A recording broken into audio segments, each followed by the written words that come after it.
Good morning. We are going through very, very difficult times at present.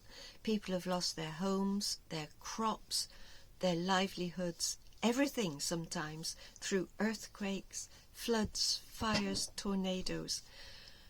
Very, very difficult situations. And then we have our personal problems day to day. And it's very easy to start thinking that God has left us. Maybe we think, am I being punished for something that I've done wrong? Well, that's not the case. It turns out that we are at war. But because the war is invisible, we forget that at times. As Peter said, 1 Peter chapter 4, he said, "Beloved, do not be surprised at the fiery trial when it comes upon you to test you, as though something strange were happening to you." So where does this test come from? Jesus was speaking to Simon Peter in Luke 22, verse 31. He said, "Simon, behold, Satan demanded to have you, that he might sift you like wheat." Very, very difficult to overcome these trials. But if we go to Ephesians chapter 6, there we are. The Apostle Paul says that we have a wrestling not against flesh and blood. So we're not fighting people or governments or anything like that. People can cause us problems and give us persecution.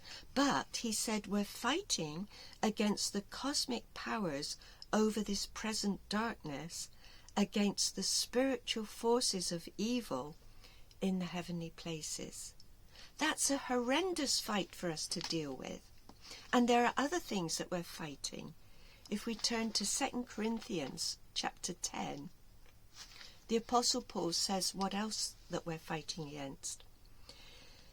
He said, "For though we walk in the flesh," this is chapter 10 verses 3 and 4, "we are not waging war according to the flesh, for the weapons of our warfare are not of the flesh, but we have divine power to destroy strongholds. We're against arguments and every lofty opinion raised against the knowledge of God." We have the spirit of the world to war against. Such things as people say there's nothing wrong with immorality, or then there's the evolutionists who look at this wonderful creation of God and say it happened by accident. So we're fighting against so much. How do we cope?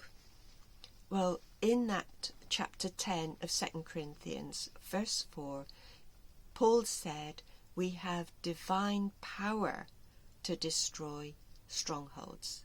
We can't do this on our own.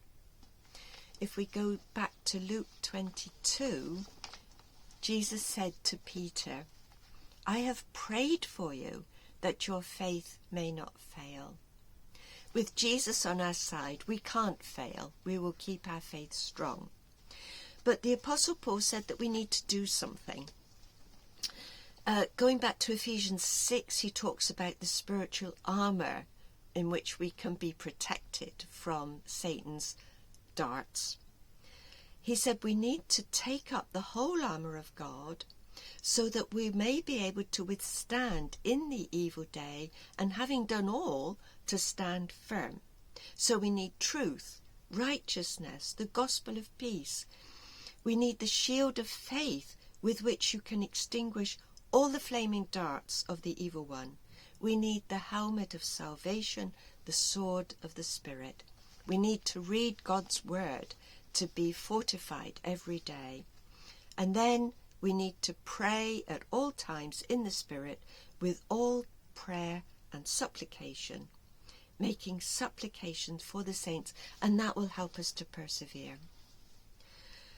So if we're facing difficulties, which we all are, it's because we're on the right path and we're against these evil forces in the heavenly places.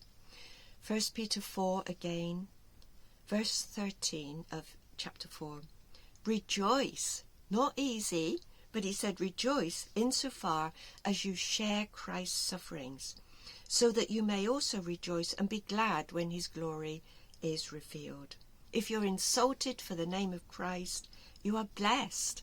We might not feel blessed, but we are, because the Spirit of glory and of God rests upon you. This time of difficulty is soon to be over. We need to persevere. We need all these things that God has given us to protect us and keep us strong and to help us endure. And with prayer, we will do this with God's help. Thank you so much for watching, and God be with you.